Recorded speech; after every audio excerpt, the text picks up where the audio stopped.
Hallelujah. Okay, ಸಂತೋಷವಾಗಿದ್ದೀರಾ? ಎಷ್ಟು ಜನಕ್ಕೆ ಹಸಿವು ಆಗ್ತಾ ಇದೆ? ಇಲ್ಲ, ಹಂಗಾದ್ರೆ ನಿಮ್ಗೆಲ್ಲರಿಗೂ ಊಟ ಇಲ್ಲ ಆಗಿತ್ತು. ಹಸಿವು ಇಲ್ಲಲ್ಲ? ರಾತ್ರಿ ಊಟ ಮಾಡೋಣ ಎಲ್ಲರೂ. ವೆರಿ ಗುಡ್, ಸಂತೋಷ. ಓಕೆ, ಆದರೆ ಇವಾಗ ವಾಕ್ಯ ಕೇಳ್ಬೇಕಂತ ಹಸಿವು ಇದೆಯಲ್ಲ? ಓಕೆ, ವೆರಿ ಗುಡ್, ಸಂತೋಷ. ಓಕೆ, ನಾನು ಭಾಳ ಸಮಯ ತಗೊಳ್ಳೋದಿಲ್ಲ, ಬೇಗನೆ ಮುಗಿಸ್ತೇನೆ. ಓಕೆ, ನಾನು ಹೇಳಿದ್ಮೇಲೆ ಒಂದು ಕತೆ ಹೇಳಿದ್ಮೇಲೆ ನೀವು ಹೇಳ್ರಿ. ಓಕೆ, ಒಂದ್ಸಾರಿ ಒಂದು ಸಂಡೇ ಸ್ಕೂಲ್ ಹೋಗೋ ಒಂದು ಹುಡುಗಿ 8ನೇ ಕ್ಲಾಸ್ ಹೋಗ್ತಾ ಇದ್ರು. ಸಂಡೇ ಸ್ಕೂಲ್ಗೆ ರೆಗ್ಯುಲರ್ಗೆ ಹೋಗ್ತಾ ಇದ್ರು. ಅದೇ ಊರಿನಲ್ಲಿ ಒಬ್ಬ ಒಳ್ಳೆಯ ಓದಿ ಒಂದು ಕಾಲೇಜಿನಲ್ಲಿ ಲೆಕ್ಚರ್ ಆಗಿ ಕೆಲಸ ಮಾಡೋ ಆತ ಆ ಹುಡುಗನ ನೋಡಿ ಕೇಳಿದಾನ, ಏನಂತ, ಏನಮ್ಮ ನೀನು ಸಂಡೇ ಸ್ಕೂಲ್ ಹೋಗ್ತೀಯಲ್ಲ, ಎದಕ್ಕೆ ಹೋಗ್ತೀಯ? ನಾನು ದೇವ್ರನ್ನ ಆರಾಧಿಸಕ್ಕ, ದೇವ್ರನ್ನ ಮಹಿಮೆ ಪಡಿಸ್ಕೊ ಹೋಗ್ತಾ ಇದ್ದೀನಿ. ಈತ ಹೇಳಲ್ಲ, ದೇವ್ರಿದ್ದಾನ? ಹೌದು ಸರ್, ದೇವ್ರಿದ್ದಾನ. ಇಲ್ಲಮ್ಮ, ದೇವ್ರಿಲ್ಲ ಈತ ಅಂದ. ಅವಾಗ ಆ ಹುಡುಗಿ, ಇಲ್ಲ ಸರ್, ದೇವ್ರಿದ್ದಾರ. ಅವಾಗ ಆಪ ಲೆಕ್ಚರರ್ ಕೇಳೋಣಂತ, ಏನು ದೇವ್ರಿದ್ರೆ ನನಗೆ ತೋರ್ಸಮ್ಮ ಅಂತ. ಈಗ ಕಷ್ಟ ಆಯ್ತು. ದೇವರಿದ್ರೆ ನಾನು ನಂಬ್ತೀನಿ, ದೇವರು ಅಂತ ಎಲ್ಲ ಚೆನ್ನಾಗಿದೆ, ಬಟ್ ದೇವ್ರಿಗೆ ತೋರಿಸ್ಬೇಕಂದ್ರೆ ಹೆಂಗ? ಈಗ ಒಂದು 5 ನಿಮಿಷ ಸ್ವಲ್ಪ ಏನು ಮಾಡಬೇಕು, ಹೆಂಗೆ ಹೇಳ್ಬೇಕಂತ ಅರ್ಥ ಆಗಿಲ್ಲ. ಅವಾಗಿದ್ದು, ಸಾರ್ ನಿಮಗೆ ಮೆದುಳು ಐತೆ ಅಂತ ಕೇಳೋದು. ಏನಂತ? ಮೆದುಳು ಐತೆ, ಬ್ರೈನ್ ಅಂತ ಇಂಗ್ಲೀಷ್ನಲ್ಲಿ. ಬ್ರೈನ್ ಐತಾ ಅಂತ ಕೇಳೋಣ. ಅಂದರೆ ಆಯ್ತಾ ನನಗೆ? ಸರ್ ತೋರಿಸಿ ಸರ್, ಎಲ್ಲೈತೆ? ತೋರಿಸಿ ಸರ್, ಮೆದುಳು ಎಲ್ಲಿ ಇದೆ ಅಂತ. ಇಲ್ಲ, ನನಗೆ ಎಲ್ಲ ಇದು ಗೊತ್ತಾ, ಏನೋ ನಾನು ಓದಿದ್ದು ಎಲ್ಲವನ್ನು ನಾನು ನಿಮಗೆ ಹೇಳಬಹುದು ಅಂತ ಹೇಳೋಣ. ಆದರೆ ನೀವು ಹೇಳ್ಬೋದು, ಆದರೆ ನನಗೆ ಡೌಟ್, ನಿಮಗೆ ಮೆದುಳು ಇಲ್ಲ ಅಂತ. ಅವಾಗ ನೀನು ನನಗೆ ತೋರಿಸು ಅಂತ ಹೇಳುವಾಗ ನಿಮಗೆ ತೋರ್ಸಕ್ಕೆ ಆಗ್ತಾ ಇಲ್ಲ, ಆದರೆ ಮೆದುಳಿದೆ ಅಂತ ನಿಮ್ಗೆ ಗೊತ್ತು. ಆ ಮೆದುಳಿಂದಲೇ ನೀನು ಎಲ್ಲವನ್ನು ಹೇಳ್ತಾ ಇದ್ದೀಯ. ಅದೇ ರೀತಿಯಾಗಿ ದೇವರು ನಾನುಗಳ ತೋರ್ಸಕ್ಕಾಗಲ್ಲ, ದೇವರಿದ್ದಾನ ಅಂತ ಹೇಳಿದ್ರೆ ಆ ಲೆಕ್ಚರರ್ ಸುಮ್ಮನೆ ಆಗ್ಬಿಟ್ಟಾರ. ಹಾಲೆಲೂಯಾ. ಇಲ್ಲಿ ಬಂದಿದ್ದ ಪ್ರತಿಯೊಬ್ಬರು ಇದ್ದಾನ ಇಲ್ಲ ಅಂತ ನಿಮ್ಗೆ ಡೌಟ್ ಇದೆನಾ? ಯಾರಿಗೇನ? ಎಲ್ಲರಿಗೂ ಗೊತ್ತು ದೇವರು ಇದ್ದಾನ ಅಂತ. ಆದ್ರೆ ಬಹಳ ಜನಕ್ಕೆ ಗೊತ್ತಿಲ್ಲ ದೇವರು ಅಂದ್ರೆ ಯಾವ ದೇವರು, ಅದು ಪ್ರಾಬ್ಲಮ್. ಯಾಕಂದ್ರೆ ಬಹಳ ಜನಕ್ಕೆ ದೇವರು ಇದ್ದಾನಂತ ನಮ್ಮ ಇಂಡಿಯಾ ದೇಶದಲ್ಲಿ ಎಲ್ಲರಿಗೆ ಎಷ್ಟೋ ದೇವರುಗಳು ಇದ್ದಾರೆ. ಆದರೆ ನಮಗೋಸ್ಕರ ನಮ್ಮನ್ನ ಕಾಳಜಿ ವಹಿಸಿ ನಮ್ಮನ್ನ ಪ್ರೀತಿ ಮಾಡುವಂತ ದೇವರು ಯಾರಿದ್ದಾರೆ ಅಂತ ಯಾರಿಗೂ ಗೊತ್ತಿಲ್ಲ. ಆದರೆ ನಾವು ಬೈಬಲ್ ನೋಡ್ತೀವಿ, ದೇವರು ನಮಗೋಸ್ಕರ, ಅದಕ್ಕೋಸ್ಕರ ಕ್ರಿಸ್ಮಸ್ ಅಂದ್ರೆ ಏನು? ಯೇಸು ಕ್ರಿಸ್ತು ಹುಟ್ಟಿದ ದಿವಸ. ಈ ದಿವಸವನ್ನು ಎಲ್ಲರೂ ಮಾಡ್ತಾ ಇದ್ದಾರೆ. ಪ್ರತಿಯೊಂದು ದೇಶದಲ್ಲಿ ಬಹಳ ಸಂಭ್ರಮವಾಗಿ ಮತ್ತು ಸಂತೋಷವಾಗಿ ಜರುಗಿಸುವ ಒಂದು ಹಬ್ಬ ಯಾವುದಂದ್ರೆ ಕ್ರಿಸ್ಮಸ್. ಯಾಕೆ ಕ್ರೈಸ್ತರು ಈ ರೀತಿಯಾಗಿ ಸಂತೋಷವಾಗಿ ಮಾಡ್ತಾರೆ ಅಂದ್ರೆ, ಬೈಬಲ್ನಲ್ಲಿ ನಮ್ಗೆ ಬೈಬಲ್ ಓದಿದ್ರೆ ಗೊತ್ತಾಗ್ತದ, ದೇವರು ನಮ್ಮನ್ನ ಎಷ್ಟೋ ಪ್ರೀತಿ ಮಾಡಿ ತನ್ನ ಒಬ್ಬನಾದ ಮಗನಾದ ಕೊಟ್ಟಿದ್ದಾನೆ. ಹಲ್ಲೆಲೂಯಾ. ಕ್ರಿಸ್ಮಸ್ ಒಂದು ಅರ್ಥ ಏನಂದ್ರೆ, ದೇವರು ನಮ್ಮನ್ನ ಪ್ರೀತಿ ಮಾಡಿ ನಮಗೆ ಏನ್ ಕೊಟ್ಟಿದ್ದಾನ? ಮಗನನ್ನು ಕೊಟ್ಟಿದ್ದಾನೆ. ಯಾರು ಆ ಮಗ? ಯೇಸು ಕ್ರಿಸ್ತು. ಯಾಕೆ ಯೇಸು ಕ್ರಿಸ್ತು ನಮ್ಗೆ ದೇವರಾಗಿ ಲೋಕಕ್ಕೆ ಬಂದಿದ್ದಾನಂತ ನಾವು ತಿಳ್ಕೋಬೇಕು. ಹಲ್ಲೆಲೂಯಾ. ಸೊ ಯೇಸು ಕ್ರಿಸ್ತು ಜನನ ಆಗಿದ ಮೇಲೆ ಈ ಲೋಕ ಯಾರು ಅಲ್ಲಿ ಇರುವ ಕುರುಬರಿಗೆ ದೇವರ ಒಂದು ದೂತೆ ಕಾಣಿಸಿ ಅವರಿಗೆ ಒಂದು ವರ್ತಮಾನ ಹೇಳಿದೆ. ನಾವು ಲೂಕನ ಬರೆದಿದ್ದ ಸುವಾರ್ಥ 2ನೇ ಅಧ್ಯಾಯ, ಯಾರನ್ನು ಓದಿಲ್ಲ? 2ನೇ ಅಧ್ಯಾಯ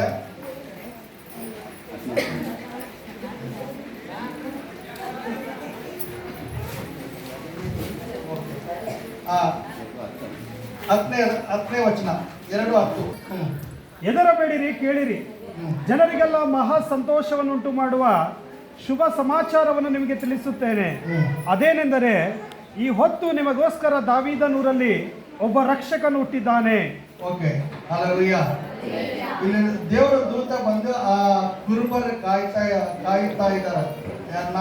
ಆ ಕುರಿಗಳನ್ನು ಬಂದು ಆ ದೂತ ಫಸ್ಟ್ ಮೊದಲು ಹೇಳಿದ್ದು ಏನ್ ಗೊತ್ತಾ? ಏನಂತ? ಹೆದರಬೇಡಿರಿ, ಹೆದರಬೇಡಿರಿ, ಹೆದರಬೇಡ್ರಿ, ಕೇಳಿರಿ, ಕೇಳಿರಿ, ಜನರಿಗೆಲ್ಲ ಮಹಾ ಸಂತೋಷವನ್ನುಂಟು ಮಾಡುವ, ಜನರಿಗೆಲ್ಲ ಮಹಾ ಸಂತೋಷಕರವಾದ ಶುಭ ಸಮಾಚಾರ. ಹಲ್ಲೆಲೂಯ. ಸೊ ಅಲ್ಲಿ ದೇವ ದೂತೆ ಹೇಳ್ತಾ ಇರೋದು ಏನು? ಅಲ್ಲಿ ಕುರುಬರಿಗೆ ಮಾತ್ರ ಅಲ್ಲ, ಪ್ರತಿಯೊಬ್ಬ ಮನುಷ್ಯನಿಗೆ ಒಂದು ಶುಭ ವಾರ್ತೆ. ಏನಂತ? ಫಸ್ಟ್ ಮೊದಲು ಹೇಳ್ತಾ ಇದ್ದ, ನೀವು ಭಯಪಡಬೇಡ್ರಿ. ಭಯಪಡಬೇಡ ಅಂತ ಹೇಳಿದ ಮೇಲೆ ಆ ದೂತ ಹೇಳ್ತಾ ಇರೋದು ಒಂದು ಸಂದೇಶ ಏನಂದ್ರೆ, ನಿಮ್ಮೆಲ್ಲರಿಗೆ ಏನಂತ? ಯಾರು ಹುಟ್ಟಿದಾರ? ರಕ್ಷಕನು ಹುಟ್ಟಿದಾರ. ಹಲ್ಲೆಲೂಯ. ಸೊ ನಿಮ್ಗೋಸ್ಕರ ಯಾರೋ ಹುಟ್ಟಾರ? ಬಹಳ ಸಾರಿ ನಮ್ಮ ಮನೆಯಲ್ಲಿ ಯಾರು ಹುಟ್ಟಿದ್ರೆ ಗಂಡು ಮಗ ಹೆಣ್ಮಗ ಯಾರನ್ನ ಹೇಳ್ತಾರ, ಇವ್ನು ಏನಾಗ್ತಾನಂತೆ ಯಾರಿಗಾರ ಗೊತ್ತಾ? ಯಾರು ಗೊತ್ತಿಲ್ಲ. ಆದ್ರೆ ಬೈಬಲ್ನಲ್ಲಿ ಯೇಸು ಕ್ರಿಸ್ತ ಹುಟ್ಟಿದ ಮೇಲೆ ಆ ಯೇಸು ಕ್ರಿಸ್ತ ಹುಟ್ಟುವಾಗ ಆ ದೂತೆಗಳು ಹೇಳಿದ ವಾಕ್ಯ ಏನಂದ್ರೆ, ನಿಮ್ಗೋಸ್ಕರ ಯಾರು? ರಕ್ಷಕನು ಹುಟ್ಟಿದಾನೆ ಅಂತ. ಹಲ್ಲೆಲೂಯ. ಅಲ್ಲಿ ಮೊದಲು ನೀವು ಭಯಪಡಬೇಡ್ರಿ ಅಂತ ಹೇಳ್ತಾರೆ. ಯಾಕೆ? ಈ ಲೋಕದಲ್ಲಿ ಅಷ್ಟುವರೆಗೆ ಎಲ್ಲರಿಗೂ ಒಂದು ಭಯ ಇತ್ತು. ಏನಂದ್ರೆ, ನಾನು ಮಾಡಿದ ಪಾಪಗಳಿಗೆ ಪ್ರಾಯಶ್ಚಿತ್ತ ನಾನು ಏನ್ ಮಾಡ್ಬೇಕಂತ. ಅದಕ್ಕೆ ಅವಾಗ ಕುರಿಗಳು ಏನೋ ದನಗಳನ್ನೆಲ್ಲ ಬಲಿ ಕೊಡ್ತಾ ಇದ್ರು. ಯಾಕಂದ್ರೆ ಪ್ರತಿಯೊಬ್ಬ ಮಾನವನಿಗೆ ಮನುಷ್ಯರಿಗೆ ಏನಿದ್ರು ಒಂದು ಭಯ ಇತ್ತು, ನಾನು ಸತ್ತೋದ್ರೆ ಎಲ್ಲಿ ಹೋಗ್ತೇನೆ ಅಂತ. ಸೊ ನಮ್ಮ ಪಾಪ ಪರಿಹಾರಕ್ಕಾಗಿ ಯೇಸು ಕ್ರಿಸ್ತ ಲೋಕಕ್ಕೆ ಬಂದಿದ್ದಾನೆ.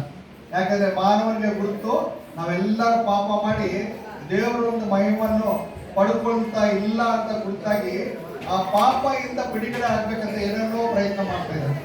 ಆದ್ರೆ ನಮ್ಮ ಎಲ್ಲರಿಗೋಸ್ಕರ ದೇವರು ನಮ್ಮನ್ನು ಪ್ರೀತಿ ಮಾಡಿ ತನ್ನ ಒಬ್ಬನಾದ ಮಗನಾದಂತ ಯೇಸು ಕ್ರಿಸ್ತ ನಮಗೆ ಕೊಟ್ಟಿದ್ದಾನೆ. ಸೊ ಯೇಸು ಕ್ರಿಸ್ತ ಲೋಕಕ್ಕೆ ಬಂದಿದ್ದು ನಮಗೆ ರಕ್ಷಣೆ ಕೊಡುವಕ್ಕೆ. ಅಂದ್ರೆ ರಕ್ಷಣೆ ಅಂದ್ರೆ ಏನು?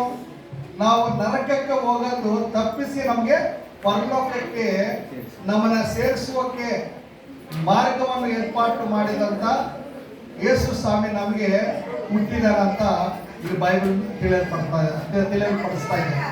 ಸೊ ಇವತ್ತು ನಾವು ಎಲ್ಲ ದೇವರಲ್ಲಿ ಒಂದು ದೇವರಂತ ಯೇಸು ಕ್ರಿಸ್ತನ ನಂಬಿದ್ರೆ ಆಗೋದಿಲ್ಲ.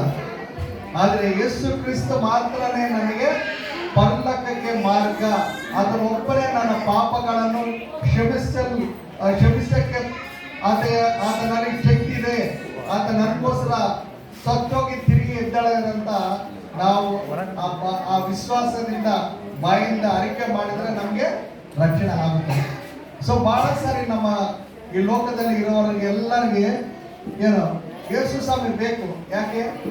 ಸ್ವಸ್ಥತೆಗೋಸ್ಕರ, ಇಲ್ಲ ಪ್ರಾರ್ಥನೆ ಮಾಡಿದ್ರೆ ಏನೋ ನಮಗೆ ಸ್ವತಂತ್ರ ದಯಪಾಲಿಸ್ತಾನ ಅಂತ ಬರ್ತಾ ಇದ್ದಾರೆ ಬಹಳ ಜನ.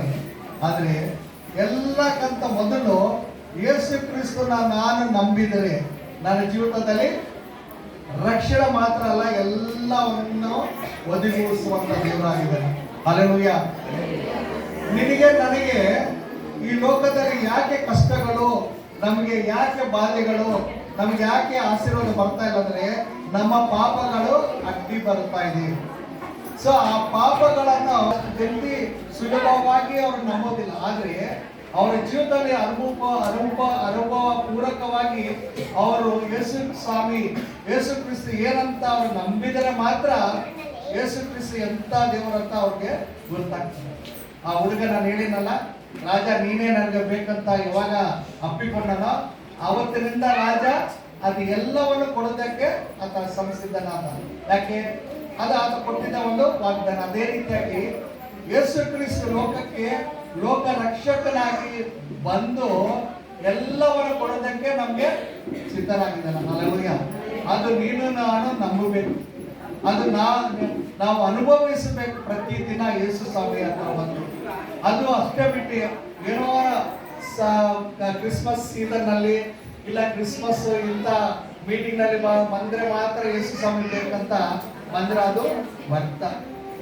ಯೇಸು ಸ್ವಾಮಿ ನಿಜವಾದಂತ ದೇವರು, ಆತ ನನ್ಗೋಸ್ಕರ ಈ ಲೋಕಕ್ಕೆ ಬಂದಿದ್ದಾನಂತ ನೀನು ನಂಬಿ ಅಂಗೀಕಾರ ಮಾಡಿದ್ರೆ ಅದು ನಿನ್ನ ಜೀವಿತದಲ್ಲಿ ಏನಾಗ್ತದ, ಅದು ಆಶೀರ್ವಾದವಾಗಿ ಆಗುತ್ತದೆ, ನಿನಗೆ ಬಿಡುಗಡೆ ಆಗ್ತದ ನಿನ್ನ ಪಾಪದಿಂದ.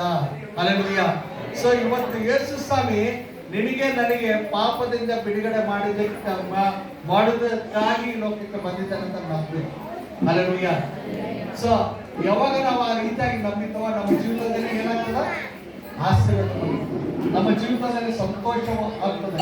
ಈ ಲೋಕದಲ್ಲಿ ಎಲ್ಲಿ ಹೋದ್ರೆ ಕೂಡ ನಮ್ಗೆ ಸಂತೋಷ ಸಿಗೋದಿಲ್ಲ. ಅದಕ್ಕೆ ಆ ದೂರತೆ ಫಸ್ಟ್ ದೇವರ ದೂರತೆಗಳು ಬಂದು ಆ ಗುರುಬರ್ಗೆ ಹೇಳಿದ್ದೇನೋ, ಭಯ ಬೇಡ ಬೇಡ. ಸೊ ಈ ಲೋಕದಲ್ಲಿ ಎಲ್ಲರಿಗೆ ಒಂದು ಭಯ ಐತೆ. ಭಯ ಇಲ್ಲ ಅಂತವ್ರು ಯಾರನ್ನ ಇದ್ದೀರ ಹೇಳ್ರಿ, ಕೈ ಇದ್ರಿ, ನಿಮ್ಗೊಂದು ಒಳ್ಳೆ ಪ್ರೈಸ್ ಕೊಡ್ತೀನಿ.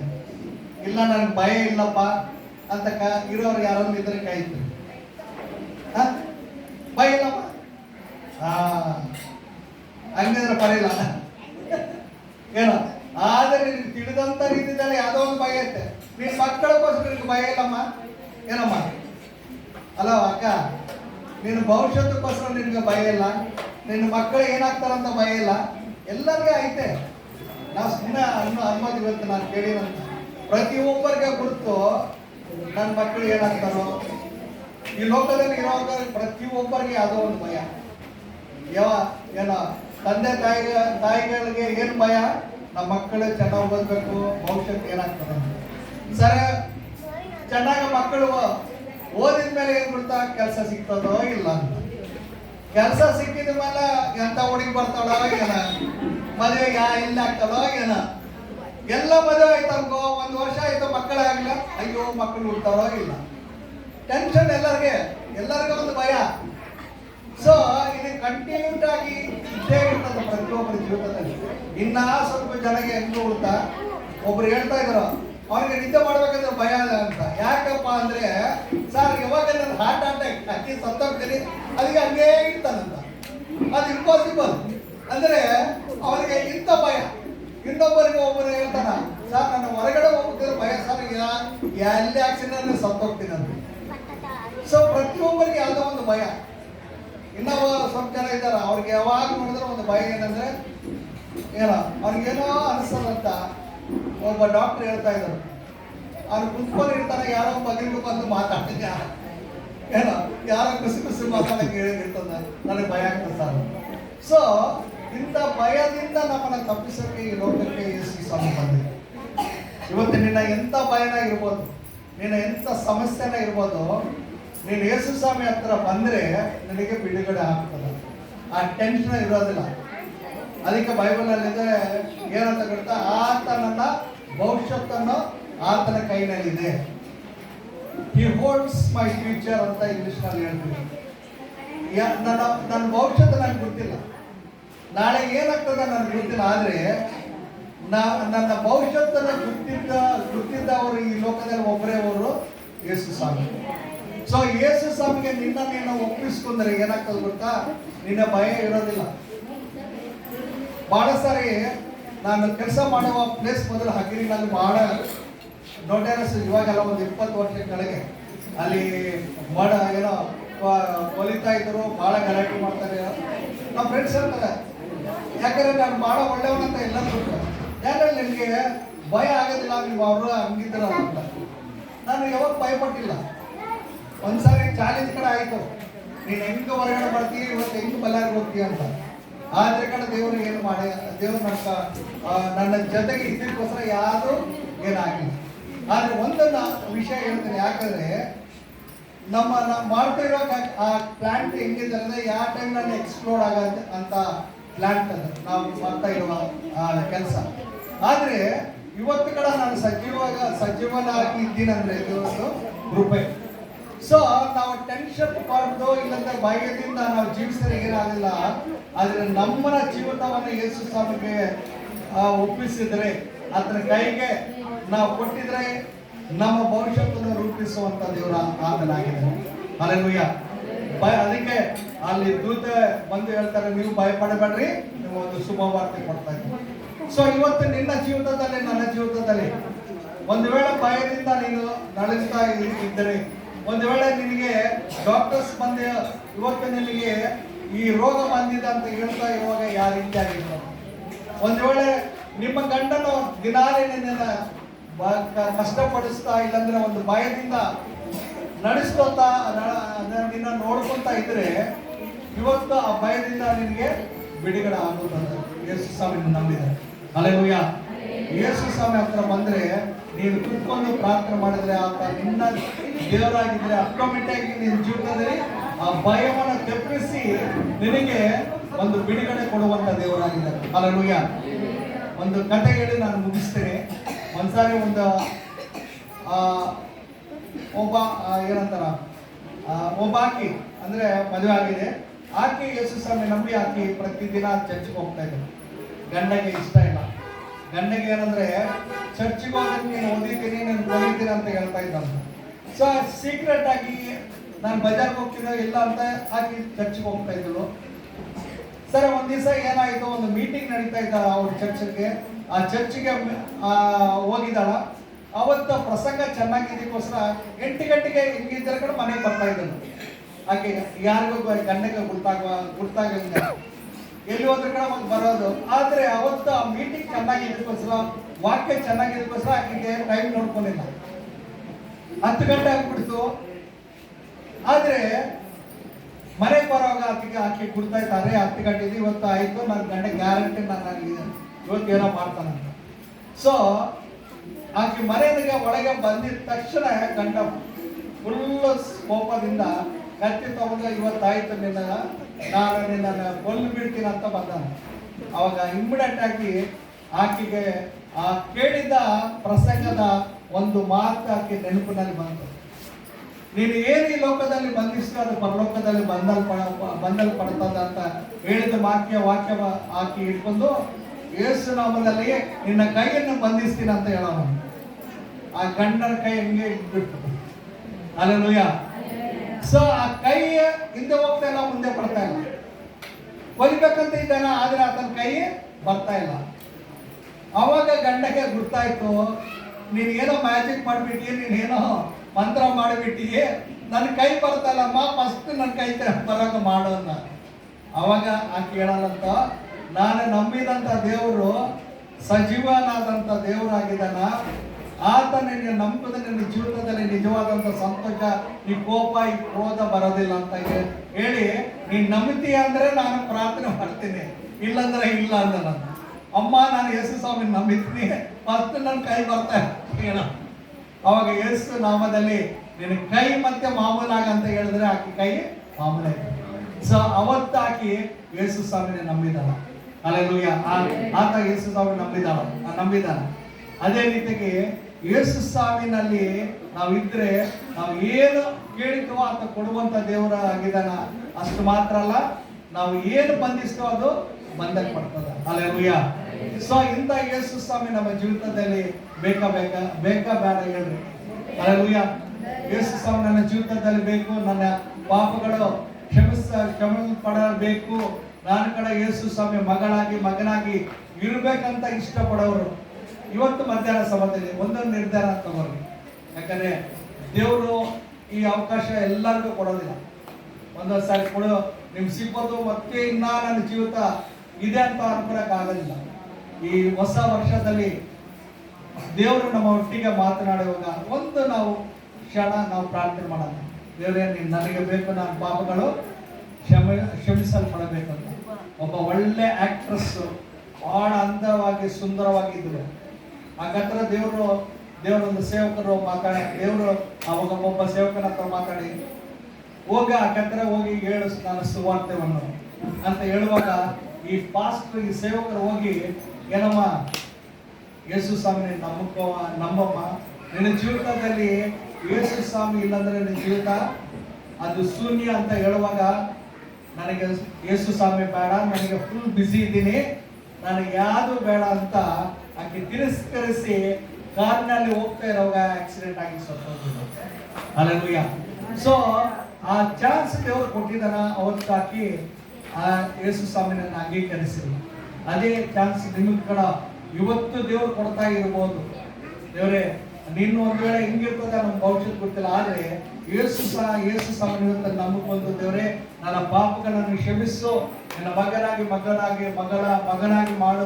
ಮಾಡ್ಕೋ ಅಂತ ನಾವು ಪ್ರಾರ್ಥನೆ ಮಾಡಿದ್ರೆ ಆತ ಕ್ಷಮಿಸಿ ಆತನ ಮಕ್ಕಳಾಗಿ ನಮ್ಮನ್ನ ಮಾಡಿಕೊಳ್ಳಕ್ಕೆ ಸಂಸಿದ್ಧನಾಗಿದ್ದಾನೆ. ಸೊ ಇವತ್ತು ಕಣ್ಣು ಮುಚ್ಕೊಂಡು ಒಂದು ನಿಮಿಷ ಇಷ್ಟವರೆಗೆ ದೇವರೊಂದು ವಾಕ್ಯವನ್ನು ಕೇಳಿದ್ವಿ.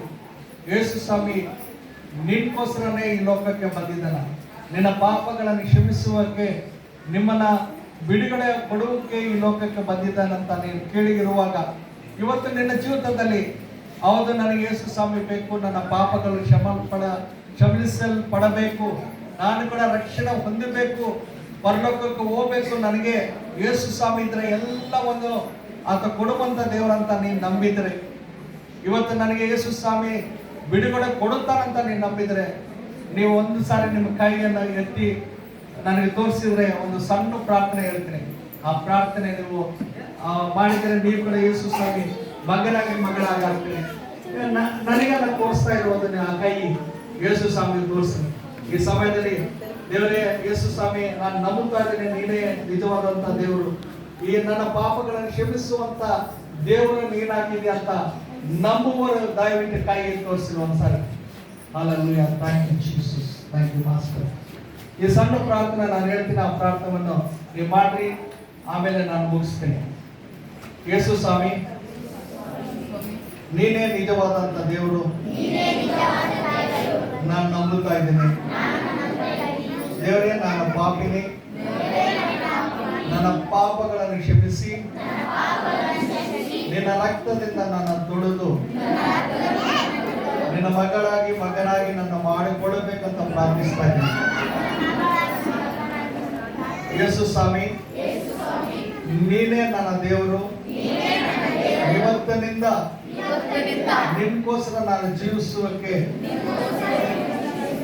ಸಹಾಯ ಮಾಡಬೇಕಂತ ಪ್ರಾರ್ಥಿಸ್ತಾ ಇದ್ದೀನಿ. ಈ ಪ್ರಾರ್ಥನೆಯನ್ನು ಯೇಸು ನಾಮದಲ್ಲಿ ಪ್ರಾರ್ಥನೆ ಮಾಡುತ್ತಾ ಇದ್ದೀನಿ. ಆಮೆನ್. ಓಕೆ, ನಿಮ್ಗೋಸ್ಕರ ಪ್ರಾರ್ಥನೆ ವಹಿಸ್ತೇನೆ.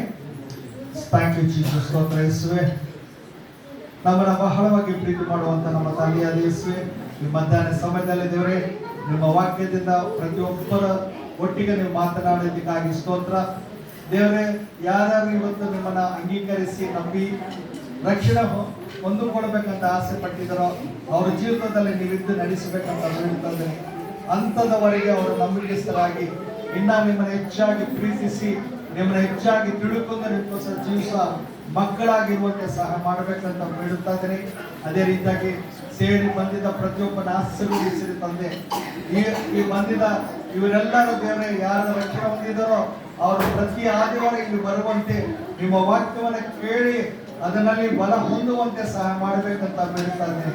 ಮತ್ತೊಂದು ಸಾರಿ ತಾಯಿ ಮಕ್ಕ ಆನಂದಮ್ಮ ಅವ್ರು ಮಾಡ್ತಿರೋ ಸೇವನ ಆಶೀರ್ವದಿಸಿ ಅಭಿವೃದ್ಧಿ ಪಡಿಸಿ ನೀವೇ ಮಹಿಮೆ ಹೊಂದಬೇಕಂತ ಬೇಡುತ್ತಾ ಮತ್ತೊಂದು ಸಾರಿ ಇಲ್ಲಿ ಇರುವವರು ಪ್ರತಿಯೊಬ್ಬರ ರಕ್ಷಣಾ ಮಾರ್ಗದಲ್ಲಿ ಬರುವಂತೆ ಸಹಾಯ ಮಾಡಬೇಕಂತ ಬೇಡುತ್ತಾ ಈ ಪ್ರಾರ್ಥನೆ ಯೇಸು ನಾಮದಲ್ಲಿ ಬೇಡಿ ಹೊಂದಿದ್ವಿ ತಂದೆ. ಆಮೆನ್. ಹಲ್ಲೆಲೂಯಾ.